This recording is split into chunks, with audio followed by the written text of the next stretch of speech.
was kicked out of heaven. If God did not have it in his plan for Satan to bring deception, God could have said, don't go to the Garden of Eden. That's right. Come on, prophet. That's right. He could have said, I don't want you to go there, because I got some people that's going to be in the garden. But now he sends him. He's found in the Garden of Eden. When you find him in the Garden of Eden, you will find him talking to the woman. She's a type of church, or she's a type of the nations. Most preachers, when they preach from that text, will say that the devil lied to Eve. But I stand here to tell you he didn't lie. He told her the truth. The devil knows that if I give you a lie and you know it's a lie, you're not going to buy it.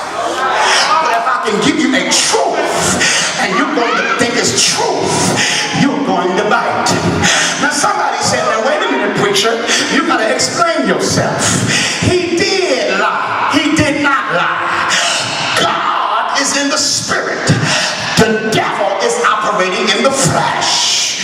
He said, in the day that you eat thereof, God does know that when you eat it, your eyes are going to be open and you're going to know good from evil. Look at the Bible. When they ate it, their eyes were open and they knew good from evil. He did not lie. He told the truth.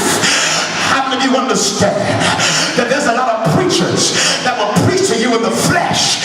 They'll tell you the truth, but deep down in, if it's not from the Spirit, God help me now, it's only a truth that's of the flesh, but not that is of the Spirit. Let's look at what happened. The Bible said now that after they ate, their eyes have now become open, and all of a sudden now they knew that they were naked. What did the devil do? He no longer caused them to walk by faith, but now got them to walk by sight. They said, wait a minute here, I'm naked. What's the first thing that Adam does? He goes now and clothes himself. He's becoming his own God. All of a sudden now, when the Lord now comes, he said, Adam, where art thou? Adam is not seen anywhere because he's no longer in the spirit, but he's operating in the flesh. And because he's operating in the flesh, his spiritual eyes have been shut. His natural eyes have been come open. Is there anybody here that understand, baby?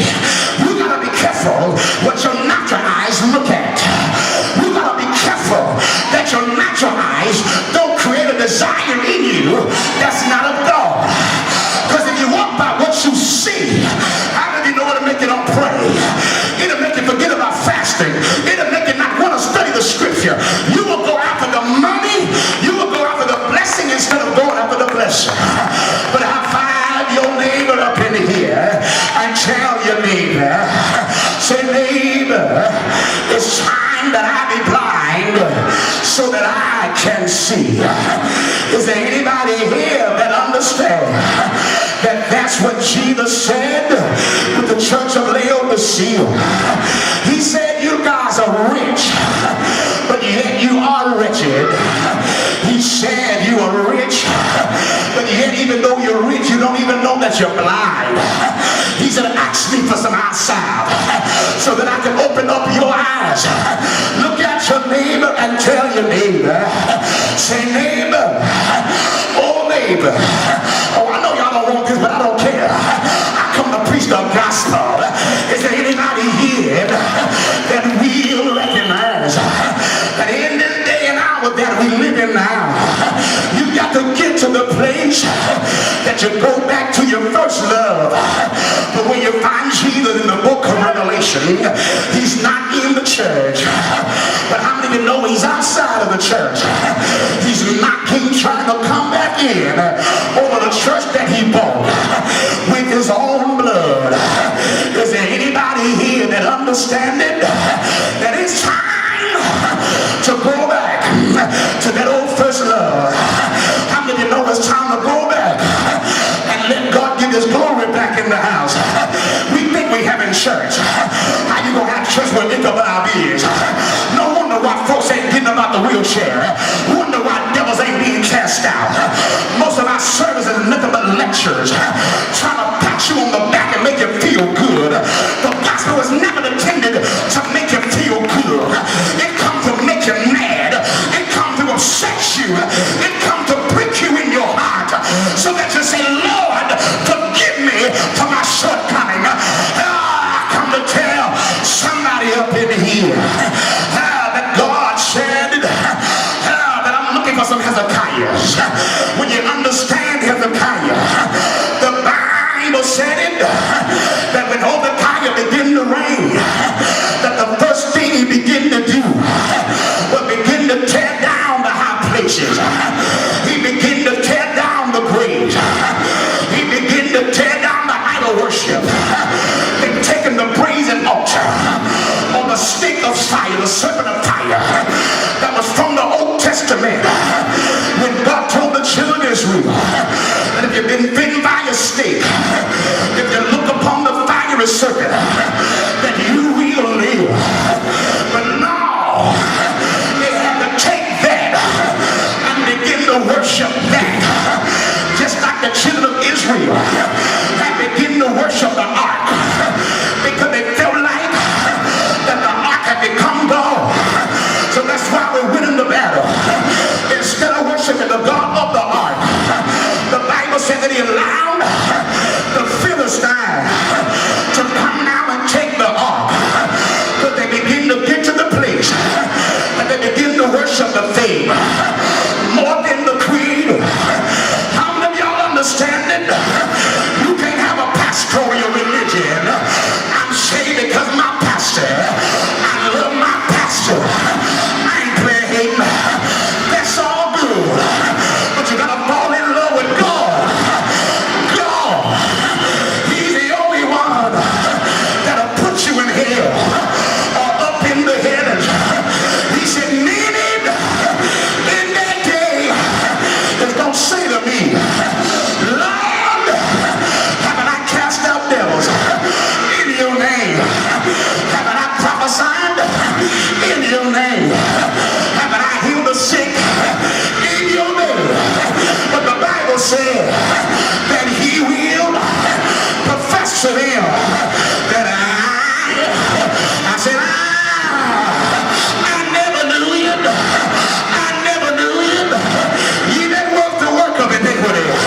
How many of y'all understand that if that was in the future, what is that saying about the president? Even though you go to church, he don't know you. Even though you're jumping and shouting, he don't know you. Even though you're praying on your knees, he don't know you.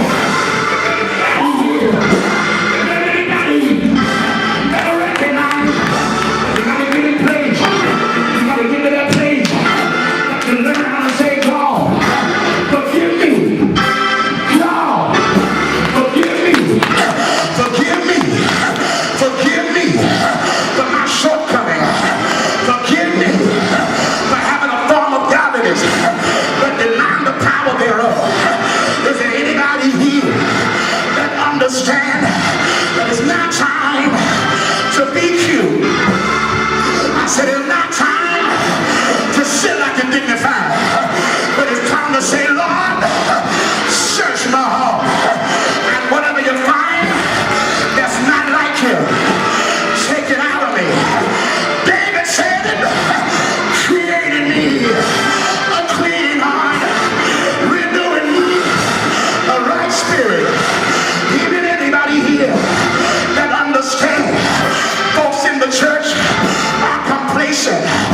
Folks in the church are at ease in Zion. We're comfortable. We act like the people's a couch. We are comfortable. But how many of you know that it's time to be about your Father's business? It's time to be about your Father's word. But he that doeth the will, listen to the scripture, he that doeth the will of my Father shall